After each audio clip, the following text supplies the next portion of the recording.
Good morning, nandito tayo sa Tagaytay. Mag-aayos po tayo ng tangke. Ayan. Concern ng may-ari, hindi maandar yung floater switch. Pero hindi siya floater switch, naka-pressure gauge siya. Tapos lalagyan po natin ng check valve dun kasi nauubos po yung tangke.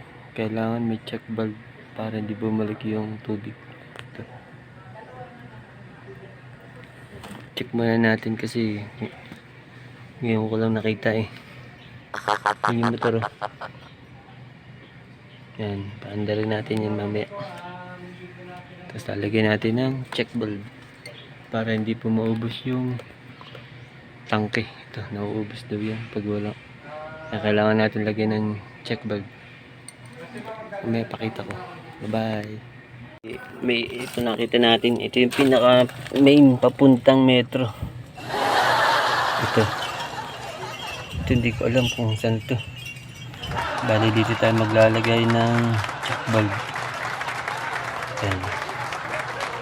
Kasi ito papuntang tangke. Tapos ito papuntang papuntang bahay.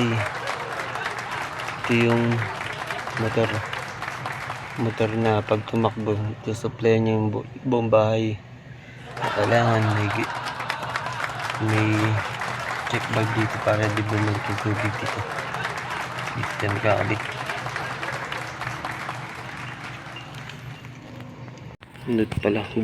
Dapat dito pala ang check valve. Ito yung papuntang motor din, tatakbo yung tubig papuntang bahay, magkasama sila dito.